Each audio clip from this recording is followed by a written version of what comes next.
서울역 북쪽 낡은 상가 건물들이 빼곡히 들어선 골목 안쪽에 74년을 살아온 장미선의 터전이 있습니다. 4층 높이의 건물 3층에 자리한 그녀의 집은 비좁았지만 2층 제과점에서 올라오는 달콤한 빵 냄새와 4층 옥탑방 청년의 기타 소리가 어우러져 나름의 정겨움을 간직하고 있었어요.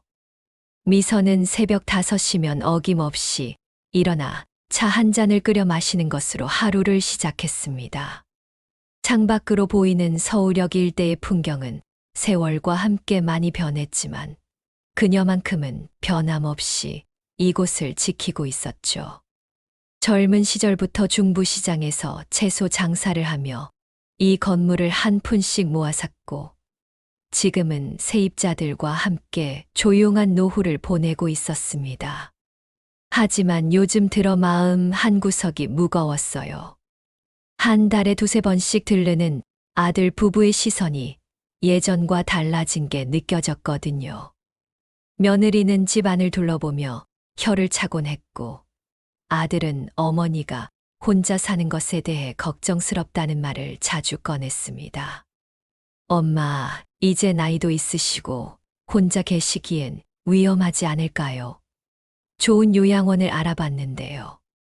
그럴 때마다 미선은 괜찮다고, 아직 정정하다고 손사래를 쳤지만 아들의 표정은 갈수록 굳어져만 갔어요.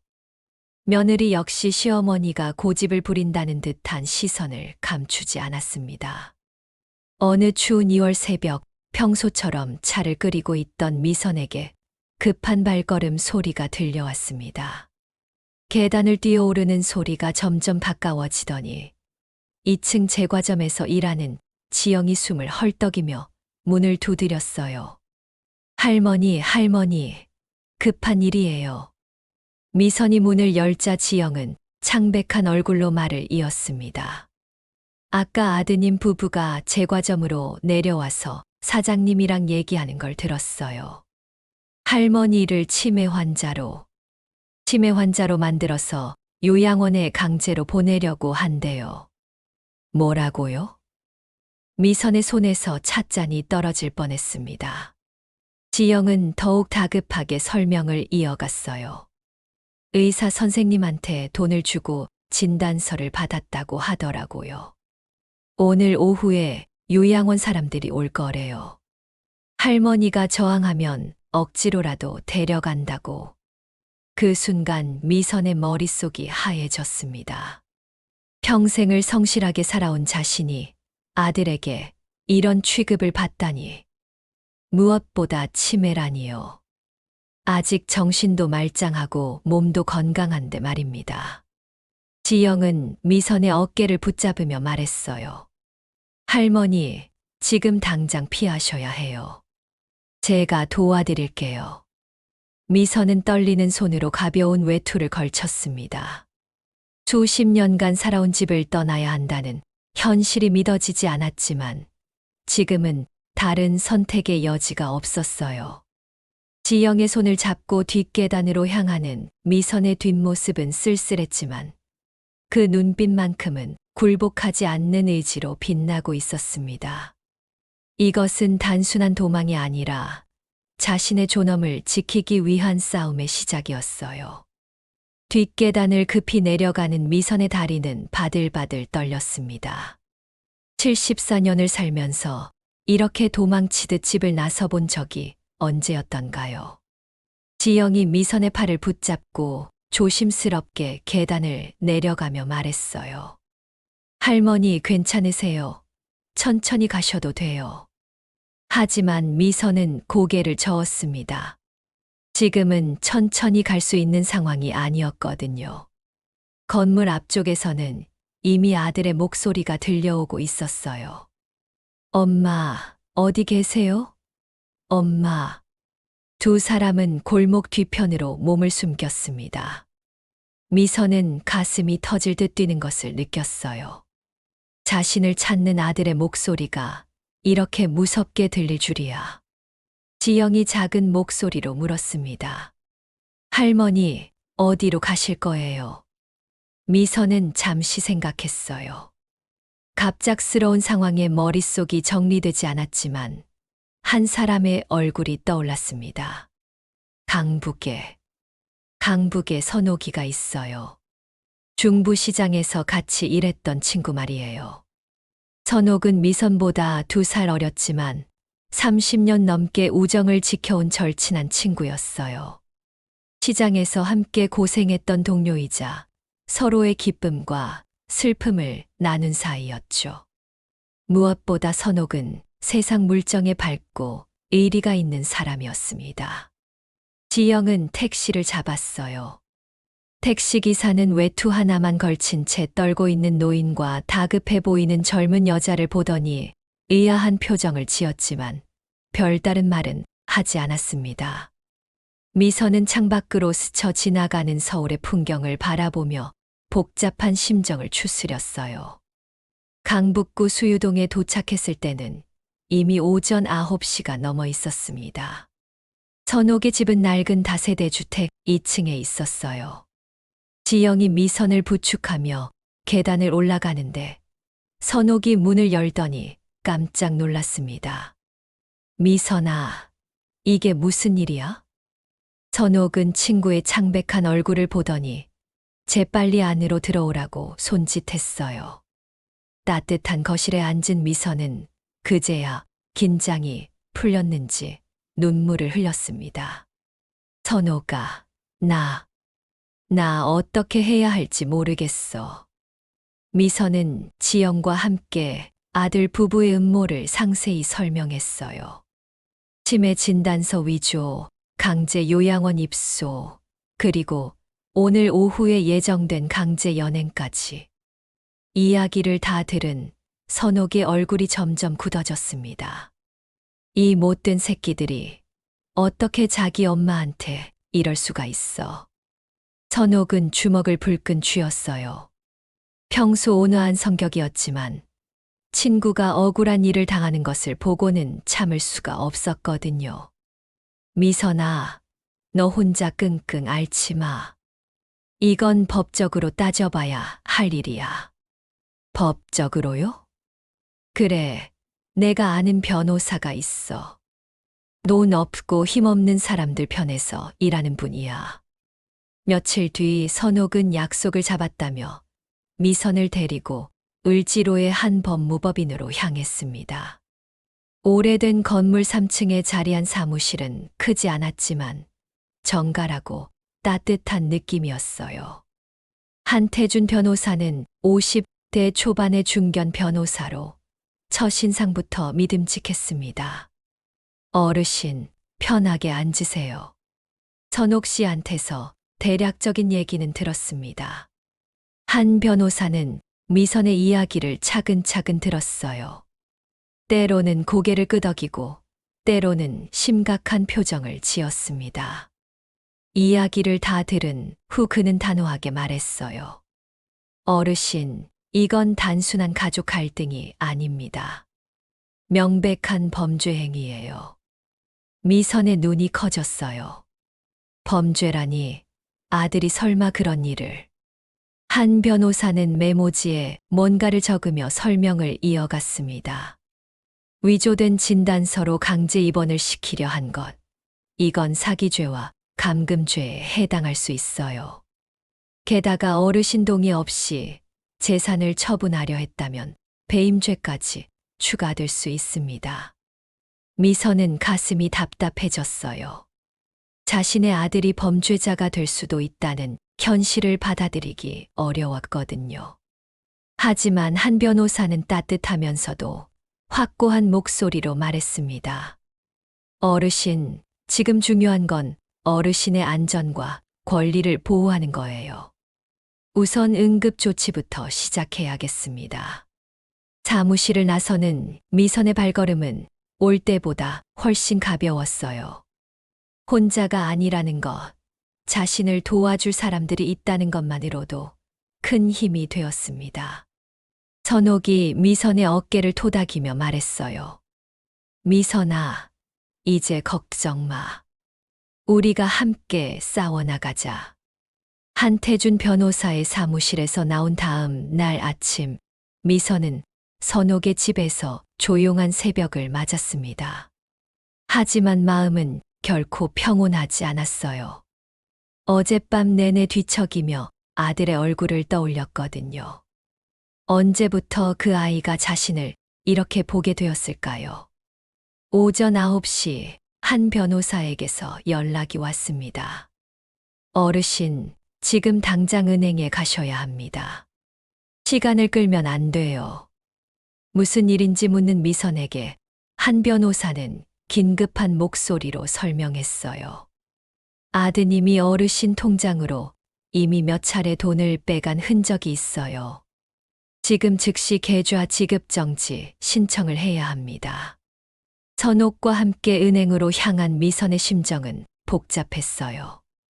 자신이 평생 모은 돈을 아들로부터 지켜야 한다는 현실이 서글펐거든요. 은행 창구에서 직원은 미선의 신분을 확인한 후 계좌 지급 정지 절차를 진행했습니다. 어머님, 이렇게 하시면 아드님도 더 이상 돈을 인출할 수 없어요. 그 말을 들은 미선은 가슴이 철렁했지만 이제 돌이킬 수 없다는 걸 알았어요. 이어서 구청에 가서 인감분실 신고도 마쳤습니다. 한 변호사가 미리 준비해준 서류 덕분에 모든 절차는 생각보다 순조롭게 진행되었어요. 오후에 한 변호사 사무실로 돌아왔을 때 그의 표정이 심각했습니다. 책상 위에는 여러 서류들이 펼쳐져 있었어요. 어르신, 상황이 생각보다 심각합니다. 한 변호사는 조사 결과를 차근차근 설명하기 시작했어요. 아드님 부부가 사채업체에서 상당한 금액을 빌린 것으로 보입니다. 이자가 눈덩이처럼 불어나고 있어요. 미선의 얼굴이 창백해졌어요. 사채라니, 그것도 모자라서 어머니까지 이용하려 했단 말인가요? 더 충격적인 건 이것입니다. 한 변호사가 보험 서류를 내밀었어요. 어르신 명의로 고액 생명보험에 가입되어 있습니다. 수익자는 당연히 아드님이고요. 그런데 서명이 어떻다는 거예요?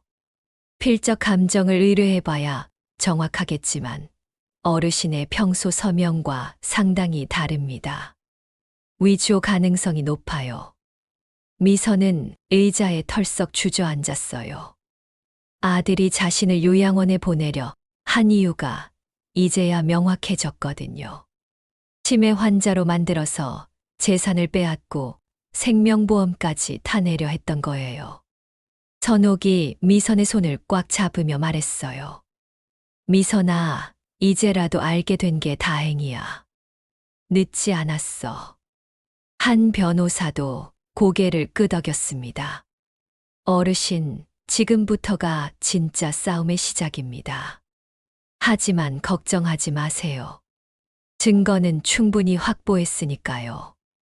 그때 한 변호사의 휴대폰이 울렸어요. 통화를 마친 그의 얼굴에 묘한 미소가 떠올랐습니다. 누구 전화였어요? 제과점 직원 지영 씨였습니다. 재미있는 소식을 가져왔네요. 지영은 아직도 미선의 건물에서 일하고 있었어요. 아들 부부는 어머니가 사라진 후 매일같이 건물을 찾아와서 세입자들을 괴롭히고 있었거든요. 하지만 그들이 모르는 사이에 지영은 모든 것을 지켜보고 있었습니다. 어떤 소식인데요? 아드님 부부가 집에서 크게 싸웠다고 하네요. 서로 잘못을 탓하면서 고성이 오갔다고 합니다. 그런데 지영 씨가 그 대화를 녹음했어요. 미선의 눈이 커졌어요. 한 변호사는 만족스러운 표정으로 설명을 이어갔습니다. 내일 지영 씨가 녹음 파일을 가져올 예정입니다. 그리고 아드님 차에 블랙박스 음성도 확보했다고 하네요. 블랙박스요? 네, 아드님이 며느리와 함께 어르신을 어떻게 처리할지 상의하는 내용이 고스란히 담겨 있다고 합니다. 퍼즐의 조각들이 하나씩 맞춰져 가고 있었어요. 미선은 두려움과 안도감이 뒤섞인 복잡한 심정이었습니다. 한편으로는 아들의 치밀한 계획이 무서웠지만 다른 한편으로는 진실이 밝혀지고 있다는 것에 희망을 느꼈어요. 한 변호사가 미선을 바라보며 진지하게 말했습니다. 어르신, 이제 방어가 아니라 공격으로 전환해야 할 때입니다. 준비되셨나요? 미선은 잠시 망설였지만 곧 고개를 끄덕였어요. 74년을 살아오면서 이렇게 큰 결단을 내려본 적이 없었지만 이제는 물러설 곳이 없었거든요. 네, 준비됐습니다. 그 순간 미선의 눈빛이 달라졌어요. 두려움보다는 결의가, 슬픔보다는 분노가 더 크게 자리 잡았습니다. 자신을 무력한 늙은 여자로 여긴 아들의 오판이 얼마나 큰 실수였는지 이제 보여줄 때가 온 거예요. 다음 날 오후 지영이 한태준 변호사 사무실로 찾아왔습니다. 그녀의 손에는 작은 녹음기가 들려 있었어요. 미선은 가슴이 두근거렸습니다. 자신의 아들이 무슨 말을 했을지 들어보기가 두려우면서도 궁금했거든요. 변호사님, 이걸 들어보세요. 한 변호사가 녹음기를 재생하자 익숙한 목소리들이 흘러나왔어요. 아들과 며느리의 목소리였습니다. 이제 어떻게 할 거야? 엄마가 사라져 버렸잖아. 당신이 성급하게 굴어서 그렇지. 좀 더 조심스럽게 했어야지. 조심스럽게 사채업자들이 언제까지 기다려줄 것 같아. 이번 달 안에 돈을 구하지 못하면 우리 다 죽어. 미선의 얼굴이 창백해졌어요. 아들의 목소리에서 절망과 분노가 섞여 나왔거든요. 그래도 엄마를 치매 환자로 만드는 건 너무했어. 다른 방법이 있었을 텐데. 다른 방법. 엄마가 자발적으로 돈을 줄 것 같아. 고집불통인 거 당신도 알잖아. 그렇다고 해서 위조 서류까지 만들고. 만약 걸리면 우리 감옥 가는 거야. 걸리지 않으면 돼. 어차피 엄마는 오래 못 살아. 미리 받는 상속이라고 생각해. 녹음이 끝나자 사무실은 정적에 휩싸였어요. 미선은 손수건으로 눈물을 훔쳤습니다. 아들의 입에서 그런 말이 나올 줄이야. 지영이 조심스럽게 말했어요. 할머니 괜찮으세요? 더 충격적인 게 있는데. 더요? 한 변호사가 고개를 끄덕였습니다. 블랙박스 음성 파일도 가져오셨죠? 지영은 다른 녹음기를 꺼냈어요. 이번에는 자동차 안에서 녹음된 대화였습니다. 보험금은 얼마나 돼? 2억 원이야. 엄마가 요양원에서 몇 년 더 살아도 남는 장사지. 그런데 요양원비가 한 달에 얼마나 들어? 300만 원 정도. 뭐 어때? 어차피 치매 걸리면 금방 죽어. 미선은 의자에서 일어날 수가 없었어요. 다리에 힘이 빠져버렸거든요. 자신의 아들이 자신의 죽음을 계산하고 있다는 사실이 믿어지지 않았습니다. 한 변호사는 미선의 상태를 살피며 천천히 말했어요. 어르신, 이제 모든 증거가 확보됐습니다. 사기죄, 문서위조죄, 그리고 강요죄까지 입증할 수 있어요. 하지만 미선의 마음은 복잡했어요. 아무리 아들이 잘못했다고 해도 감옥에 보내고 싶지는 않았거든요. 변호사님, 꼭 고발해야 하나요? 다른 방법은 없을까요? 한 변호사는 미선의 마음을 이해한다는 듯 고개를 끄덕였어요. 어르신의 마음은 이해합니다. 하지만 지금 상황에서는 강하게 나가야 해요. 그래야 아드님 부부가 정신을 차리죠. 선옥도 미선의 손을 잡으며 말했어요. 미선아, 너무 착하게 생각하지 마. 저 애들이 너한테 한 짓을 봐. 이제라도 혼내줘야 해. 그때 지영이 또 다른 정보를 제공했어요. 할머니, 그리고 아드님 부부가 벌써 다른 요양원을 알아보고 있어요. 포기하지 않은 것 같아요. 뭐라고요? 네, 어제도 누군가와 통화하면서 어머님을 강제로 입원시킬 방법을 의논하고 있었어요. 한 변호사의 표정이 굳어졌어요. 이렇게 되면 더 이상 기다릴 수 없겠네요. 먼저 예방 조치를 취해야겠습니다. 어떤 조치요? 우선 요양원들의 법적 경고장을 발송하겠습니다. 어르신의 동의 없이는 절대 입소 절차를 진행할 수 없다는 내용으로요.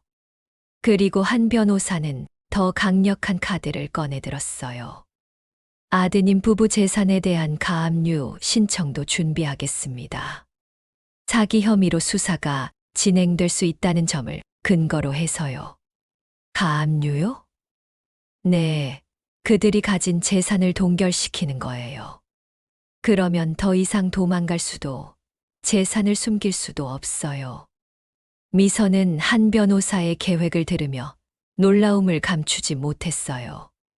자신을 무력한 늙은 여자로만 여겼던 아들 부부에게 이런 강력한 반격이 기다리고 있을 줄이야. 지영이 걱정스러운 표정으로 물었어요. 그런데 할머니, 아드님 부부가 더 화를 내지 않을까요? 보복할 수도 있잖아요. 한 변호사는 자신 있게 대답했어요. 그래서 동시에 접근 금지, 가처분 신청도 할 예정입니다. 법적으로 어르신께 접근할 수 없게 만드는 거죠. 모든 계획을 들은 미선은 깊은 숨을 쉬었어요. 두려움도 있었지만 동시에 희망도 생겼습니다. 자신에게도 이렇게 강력한 무기가 있다는 걸 처음 알게 되었거든요. 변호사님, 그럼 언제 시작하나요? 내일 아침부터 바로 시작하겠습니다.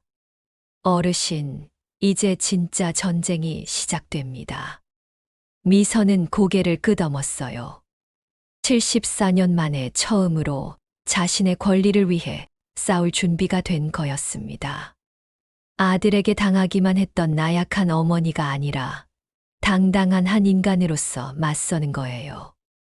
한태준 변호사의 작전이 시작된 것은 월요일 아침이었습니다. 첫 번째 타깃은 아들 부부가 접촉했던 요양원들이었어요. 변호사는 서울 시내 주요 요양원 10여 곳에 내용 증명 우편을 발송했습니다. 미선은 선옥의 집에서 불안한 마음으로 소식을 기다렸어요. 과연 이 작전이 성공할 수 있을까요? 아침 10시경 한 변호사에게서 첫 번째 연락이 왔습니다. 어르신, 첫 번째 성과가 나왔습니다. 무슨 일이에요? 강남의 한 요양원에서 연락이 왔어요. 어르신 아드님이 어제 상담을 받았는데 저희 경고장을 받고 즉시 입소 절차를 취소했다고 하네요. 미선은 안도의 한숨을 내쉬었어요. 적어도 강제로 끌려갈 위험은 줄어든 셈이었거든요. 하지만 더 중요한 작전이 남아 있었습니다. 오후 2시 한 변호사는 법원에 가압류 신청서를 제출했어요. 아들 부부의 재산을 동결시키는 법적 절차였습니다. 그 시각 서울역 북쪽의 상가 건물에서는 아들 부부가 당황하고 있었어요. 지영의 전화를 받은 미선은 상황을 생생히 들을 수 있었습니다. 할머니, 아드님 부부가 완전히 패닉 상태예요. 어떻게 된 거예요? 요양원에서 거절 통보를 받았나 봐요. 며느리가 소리를 지르면서 뭔가 잘못됐다고 하더라고요. 미선은 복잡한 심정이었어요. 한편으로는 속이 시원했지만 다른 한편으로는 아들이 걱정되기도 했거든요. 오후 4시 더 큰 충격이 아들 부부를 덮쳤습니다. 법원에서 가압류 결정 통지서가 도착한 거예요. 은행 계좌는 물론이고 아들 명의의 아파트와 자동차까지 모든 재산이 동결되었습니다. 지영이 다시 전화를 걸어왔을 때 그녀의 목소리는 흥분에 차 있었어요. 할머니, 난리 났어요. 아드님이 은행에 갔다가 돌아와서 완전히 미쳐버렸어요. 뭐라고 하던가요? 통장이 막혔다고, 누군가 고발을 했다고 소리치더라고요. 며느리는 울면서 이제 어떻게 사냐고 하고, 한 변호사는 만족스러운 표정으로 미선에게 설명했어요. 어르신, 계획대로 되고 있습니다. 이제 그들은 더 이상 어르신의 재산에 손을 댈 수도 없고 도망갈 수도 없어요. 하지만 미선의 마음은 편하지 않았어요. 아무리 아들이 잘못했다고 해도 이렇게 궁지에 몰리는 모습을 보는 것은 어머니로서 괴로웠거든요. 변호사님, 이제 그만하면 안 될까요? 아이들이 너무 힘들어하는 것 같아서. 한 변호사는 고개를 저었어요. 어르신, 지금이 가장 중요한 때입니다. 여기서 물러서면 그들은 다시 다른 방법을 찾을 거예요. 선옥도 미선을 다독였어요. 미선아, 내가 너무 착해서 문제야. 저 애들이 너한테 한 짓을 생각해봐. 그 순간 지영에게서 또 다른 소식이 전해졌습니다. 할머니, 아드님 부부가 사채업자들한테 전화 온 것 같아요. 목소리가 완전히 떨리더라고요. 사채업자들이요? 네, 이번 주까지 돈을 갚지 못하면 큰일 난다고 하는 것 같았어요. 며느리는 울면서 시어머니를 찾아야 한다고 하고, 한 변호사의 눈빛이 날카로워졌어요. 이제 마지막 단계입니다. 그들을 완전히 절망시켜야 해요. 무슨 뜻이에요? 내일 그들에게 연락을 해서 만남을 제안할 겁니다. 재산을 돌려주겠다는 미끼를 던지는 거죠. 미끼요? 네, 그들이 사무실로 오면 모든 증거를 보여주고 선택권을 줄 겁니다. 자수하거나 아니면 모든 권리를 포기하거나. 미선은 한 변호사의 계획을 들으며 놀라움을 감추지 못했어요. 이렇게 치밀하고 무서운 계획이 있을 줄이야. 정말로 그렇게 해도 되는 건가요? 어르신, 법적으로는 아무 문제 없습니다. 오히려 그들이 먼저 불법 행위를 저질렀으니까요. 그날 밤, 미선은 잠들기 전에 오랫동안 창밖을 바라봤어요. 내일이면 모든 것이 끝날 거라는 생각에 가슴이 두근거렸습니다. 두려움과 기대감이 뒤섞인 복잡한 심정이었어요. 선옥이 따뜻한 차 한 잔을 가져다 주며 말했어요. 미선아, 내일이면 다 끝나. 그동안 고생 많았어. 미선은 친구의 손을 꽉 잡았어요. 혼자였다면 절대 해낼 수 없었을 일이었거든요. 도움을 준 모든 사람들에게 감사한 마음이 들었습니다. 내일 드디어 모든 것이 결판 날 때가 온 거예요. 74년을 살아오면서 가장 큰 시련이자 동시에 가장 큰 승부처가 기다리고 있었습니다. 화요일 오전 10시 한태준 변호사는 아들에게 전화를 걸었습니다. 미선은 선옥과 함께 변호사 사무실에서 긴장된 마음으로 그 통화를 지켜봤어요. 여보세요, 장민수 씨죠? 저는 한태준 변호사입니다. 전화 너머에서 아들의 당황한 목소리가 들려왔어요. 변호사라고요? 무슨? 어머님 일로 연락드렸습니다. 오늘 오후 2시에 저희 사무실로 오시죠. 부인분과 함께요. 저희가 왜 거기를? 어머님께서 재산 문제를 정리하고 싶어 하십니다. 오시면 좋은 소식을 들려드릴 수 있을 거예요. 한 변호사의 목소리는 의도적으로 친근하고 희망적으로 들렸어요. 미끼를 던지는 거였거든요. 정말인가요? 물론입니다. 어머님께서 가족 화합을 원하신다고 하시네요. 통화가 끝나자 미선은 복잡한 심정이었어요. 아들이 속아서 올 거라는 생각에 마음이 아팠거든요. 변호사님, 정말 이렇게 해도 되는 건가요? 어르신, 지금까지 오신 길을 생각해 보세요. 돌이킬 수 없어요. 오후 2시가 되자 사무실 문이 열렸습니다. 아들 부부가 들어왔는데 그들의 모습은 며칠 사이에 많이 초라해져 있었어요. 특히 며느리는 눈이 퉁퉁 부어 있었습니다. 엄마. 아들이 미선을 보자마자 달려들려고 했지만 한 변호사가 손을 들어 제지했어요. 우선 앉으시죠. 할 말이 많습니다. 아들 부부는 어색하게 의자에 앉았어요. 한 변호사는 책상 위에 준비해둔 서류들을 정리하며 차분하게 말문을 열었습니다. 우선 자기소개부터 하겠습니다. 저는 장미선 어르신의 법정 대리인 한태준 변호사입니다. 법정 대리인이라고요? 네, 그리고 이분들은 증인입니다. 한 변호사가 손짓하자 지영이 안쪽 방에서 나왔어요. 아들 부부의 얼굴이 창백해졌습니다. 지영 씨, 왜 여기에? 증인으로 출석했습니다. 여러분의 대화를 녹음한 증거물을 제출하기 위해서요. 한 변호사는 녹음기를 책상 위에 올려놓았어요.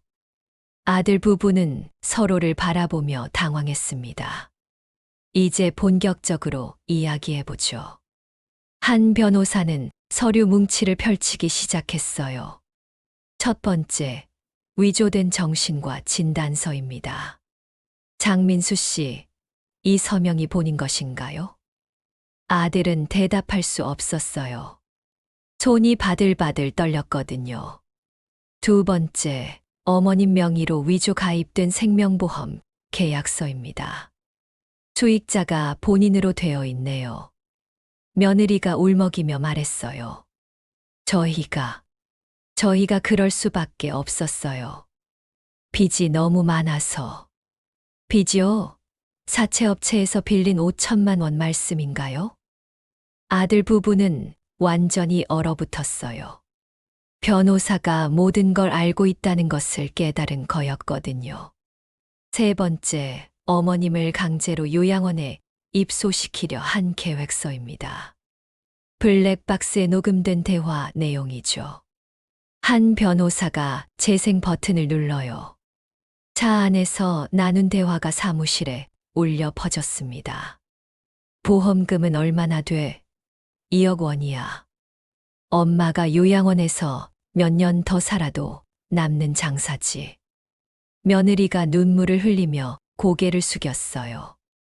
아들은 고개를 들 수가 없었습니다. 이제 선택하시죠. 한 변호사의 목소리가 차가워졌어요.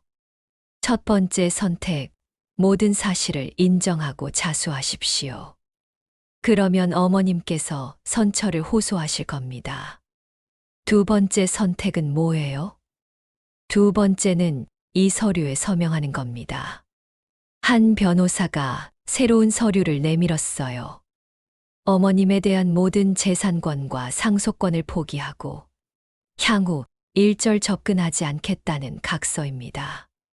그리고 지금까지의 모든 불법 행위에 대해 손해배상을 하겠다는 내용도 포함되어 있어요. 아들이 떨리는 목소리로 물었어요. 만약 거부하면 어떻게 되나요? 그럼 내일 아침에 검찰청에 고발장을 접수하겠습니다. 사기죄, 문서위조죄, 강요죄로요. 형량이 얼마나 될지는 아시겠죠? 사무실은 정적에 휩싸였어요. 아들 부부는 절망적인 표정으로 서로를 바라봤습니다. 미선은 가슴이 아팠어요. 아무리 아들이 잘못했다고 해도 이렇게 무너지는 모습을 보는 것은 견디기 어려웠거든요. 엄마, 죄송해요. 아들이 눈물을 흘리며 무릎을 꿇었어요. 저희가 너무 잘못했어요. 용서해 주세요. 하지만 한 변호사는 냉정했어요. 사과로는 해결되지 않습니다. 선택하세요. 며느리가 먼저 손을 내밀었어요.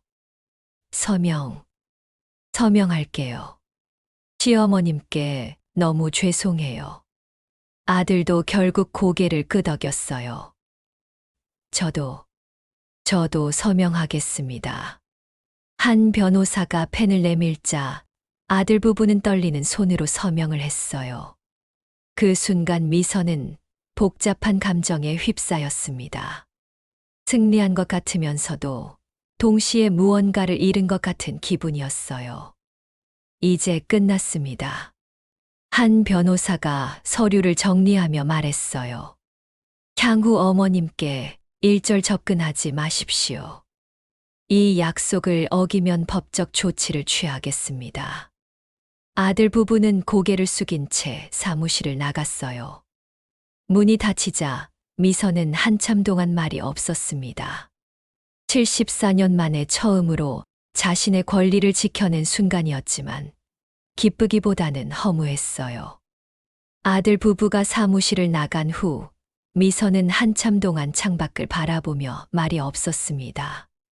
승리했지만 기쁘지 않은 이상한 기분이었어요.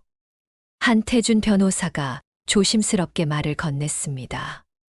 어르신, 힘드시죠? 미선은 고개를 끄덕였어요. 가슴 한구석이 허전했거든요. 변호사님, 제가 너무 냉정했나요? 아닙니다. 어르신께서 자신을 지키신 거예요. 그 누구도 어르신을 탓할 수 없어요. 선옥이 미선의 어깨를 토닥이며 말했어요. 미선아, 이제 정말 끝났어. 앞으로는 내가 원하는 대로 살 수 있어. 그 후 한 달 동안은 법적 절차를 마무리하는 시간이었습니다. 한 변호사는 접근 금지, 가처분 결정을 정식으로 받아냈고 아들 부부가 서명한 각서도 공증을 받았어요. 미선의 재산은 완전히 보호받게 되었습니다. 그 사이 지영은 새로운 소식을 전해왔어요. 할머니, 아드님 부부가 이사 간 것 같아요. 어디로요? 지방으로 내려간 것 같아요. 짐을 다 빼고 갔더라고요. 미선은 복잡한 심정이었어요. 아들이 어디서 어떻게 살고 있을지 걱정되었지만 동시에 안도감도 들었거든요. 또 다른 변화도 있었어요. 한 변호사가 미선에게 제안한 것이었습니다. 어르신, 상가 건물을 처분하시는 게 어떨까요? 처분이요? 네, 이제 서울에 꼭 머물러야 할 이유가 없잖아요. 건물을 팔면 상당한 금액이 나올 텐데 그 돈으로 좀 더 쾌적한 곳에서 사실 수 있어요. 미선은 그 제안을 진지하게 고민했어요. 수십 년간 살아온 터전을 떠난다는 것이 쉽지는 않았지만 새로운 시작도 나쁘지 않을 것 같았거든요. 선옥이 흥미를 보였어요. 미선아, 나도 요즘 서울 떠날 생각을 하고 있었어. 우리 같이 가면 어때? 같이요? 그래, 경기도 어디 조용한 곳에 작은 집을 구해서 텃밭도 가꾸고 여유롭게 살면서. 그 말을 들은 미선의 눈이 반짝였어요. 혼자가 아니라 친구와 함께라면 새로운 환경도 두렵지 않을 것 같았거든요. 부동산 처리는 생각보다 순조롭게 진행되었어요. 서울역 근처라는 좋은 입지 덕분에 매수자가 금방 나타났습니다. 미선은 세입자들에게 충분한 시간을 주고 새로운 거처를 찾을 수 있도록 도왔어요. 지영도 새로운 계획을 세웠습니다. 할머니, 저도 카페를 열려고 해요. 카페요? 네, 그동안 제과점에서 일하면서 돈을 모았거든요. 할머니 덕분에 용기도 생겼고요. 미선은 지영에게 격려금을 건넸어요. 자신을 도와준 고마운 마음을 표현하고 싶었거든요. 지영아, 고마웠어. 내가 없었다면 어떻게 됐을지. 지영은 눈물을 글썽이며 대답했어요. 할머니야말로 저에게 용기를 주셨어요. 할머니가 그렇게 용감하게 싸우는 모습을 보고 저도 제 꿈을 포기하면 안 되겠다고 생각했거든요. 한 변호사도 새로운 계획을 발표했어요. 앞으로 어르신 같은 분들을 더 많이 도울 예정입니다. 재단을 설립해서 법적 지원이 필요한 노인분들을 돕는 거죠. 정말인가요? 네, 어르신의 사건을 통해 많은 것을 배웠어요. 힘없는 사람들이 당당하게 자신의 권리를 지킬 수 있도록 돕고 싶습니다. 미선은 감동했어요. 자신의 힘든 경험이 다른 사람들에게 도움이 된다는 사실이 위로가 되었거든요. 마침내 이사하는 날이 왔습니다. 경기도 양평의 작은 전원주택이었어요. 마당이 있고 뒷산이 보이는 조용한 곳이었습니다. 선옥과 함께 새 집에 도착한 미선은 깊은 숨을 들이마셨어요. 공기가 정말 좋네요. 그러게 서울에서는 이런 공기 맡기 어려웠는데. 두 친구는 함께 짐을 정리하며 새로운 생활을 준비했어요. 미선은 오랜만에 마음이 평화로웠습니다. 지난 몇 달간의 혼란스러운 시간들이 마치 꿈만 같았어요. 저녁 무렵 미선은 마당에 나가 앉았습니다. 석양이 뒷산을 물들이고 있었어요. 선옥이 차 두 잔을 들고 나와서 옆에 앉았습니다. 미선아, 후회하지 않아? 뭐려? 아들 일 말이야. 너무 냉정하게 했나 싶어서. 미선은 잠시 생각했어요. 그리고 고개를 저었습니다. 후회하지 않아요. 제가 지켜야 할 것들이 있었거든요. 제 존엄과 권리를 말이에요. 그날 밤, 미선은 새 집에서의 첫날 밤을 맞으며 깊은 잠에 들었어요. 오랜만에 평안한 잠이었습니다.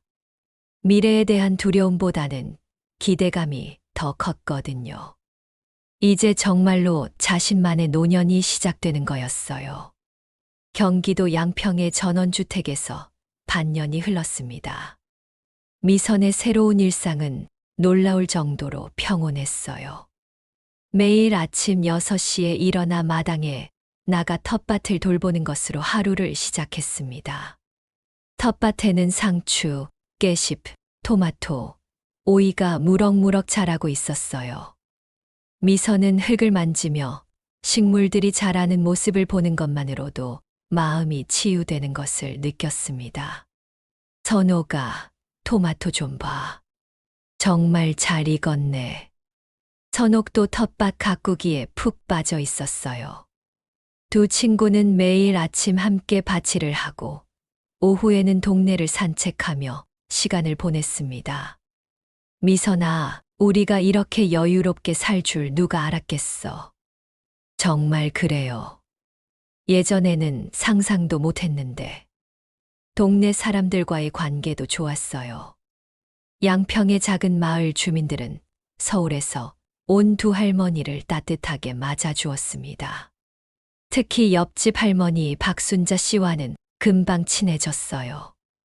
어느 토요일 오후 미선은 특별한 계획을 세웠습니다. 선호가 오늘 동네 어르신들 초대해서 잔치 한번 해볼까? 잔치요? 네, 우리 텃밭에서 난 채소들로 요리도 해드리고 차도 대접하고. 선옥의 얼굴이 밝아졌어요. 좋은 생각이야. 마침 우리 상추도 많이 났는데. 두 친구는 열심히 준비에 나섰습니다. 텃밭에서 갓 딴 채소들로 정성스럽게 요리를 만들고 마당에 작은 상을 여러 개 차렸어요. 오후 3시가 되자 마을 어르신들이 하나둘 찾아왔습니다. 박순자 할머니를 비롯해 동네 이장님, 옆 동네 할아버지들까지 모두 10명 정도였어요. 미선 씨, 이렇게 준비하시느라 고생 많았겠어요. 아닙니다. 저희가 여기 와서 이렇게 좋은 분들을 만나게 돼서 감사한 마음에요. 어르신들은 미선이 직접 키운 채소들을 맛보며 연신 감탄했어요. 이 상추 맛이 정말 좋네. 어떻게 이렇게 잘 키우셨어요? 흙이 좋으니까 채소도 잘 자라는 것 같아요. 서울에서는 이런 경험 못 해봤거든요. 해가 서쪽으로 기울어 갈 무렵 어르신들은 하나둘 집으로 돌아갔습니다. 미선과 선옥은 마당에 남아 뒷정리를 했어요. 미선아, 오늘 정말 즐거웠어. 오랜만에 이렇게 사람들과 어울렸네. 저도요. 마음이 정말 따뜻해져요. 그때 미선의 휴대폰에 문자 메시지가 왔습니다. 지영이었어요. 할머니 카페 오픈했어요.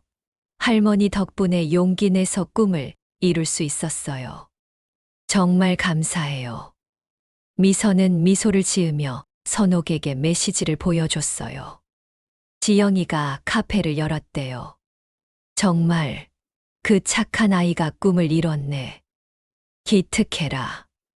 며칠 후 한태준 변호사에게서도 연락이 왔습니다. 어르신, 재단 설립이 완료됐습니다. 존엄한 노년 재단이라고 이름 지었어요. 좋은 이름이네요. 어르신 덕분에 시작할 수 있었어요. 벌써 도움을 요청하는 분들이 여러 명 계세요. 미선은 뿌듯한 마음이 들었어요. 자신의 힘든 경험이 다른 사람들에게 희망이 되고 있다는 것이 의미 있게 느껴졌거든요. 저녁 무렵 미선은 혼자 마당에 나가 앉았습니다. 뒷산에서 불어오는 바람이 시원했어요. 멀리서 귀뚜라미 소리가 들려왔습니다. 지난 반년을 돌이켜보며 미선은 깊은 감회에 젖었어요. 서울역 북쪽의 그 좁은 방에서 시작된 악몽 같은 일들이 이렇게 평화로운 결말로 이어질 줄이야. 선옥이 차 한 잔을 들고 나와서 옆에 앉았어요. 뭘 그렇게 생각하고 있어? 그냥 인생이 참 신기해요. 74년을 살아오면서 가장 힘든 일을 겪었는데 동시에 가장 큰 깨달음도 얻었거든요. 무슨 깨달음?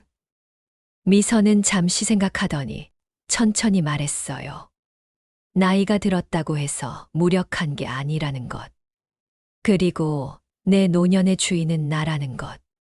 선옥이 고개를 끄덕였어요. 맞아. 우리는 아직 살아있어. 그리고 당당하게 살 권리가 있어. 그날 밤 미선은 일기장을 꺼내 글을 썼습니다. 오늘로 양평에 온 지 반년이 되었다. 처음에는 두려웠지만 이제는 매일이 선물 같다. 아들에게 당했던 일들이 나를 더 강하게 만들어 주었다. 이제 진짜 내 인생이 시작된 것 같다. 창밖으로 보이는 별들이 유난히 밝았어요. 미선은 창문을 열고 밤 공기를 깊이 들이마셨습니다. 서울의 매연 냄새와는 전혀 다른 깨끗하고 상쾌한 공기였어요. 침대에 누워서도 미선은 잠들지 못하고 천장을 바라봤습니다. 하지만 예전처럼 걱정 때문이 아니라 내일에 대한 기대감 때문이었어요. 내일은 또 어떤 일이 일어날까? 텃밭에 토마토들이 더 빨갛게 익을까? 새로운 이웃이 찾아올까? 미선은 조용히 미소를 지었습니다. 74년을 살아오면서 이렇게 미래를 기대해 본 적이 언제였던가요? 이제 정말로 자신만의 노년이 시작된 거였어요. 그 누구도 빼앗을 수 없는 오롯이 자신의 것인 시간들 말입니다.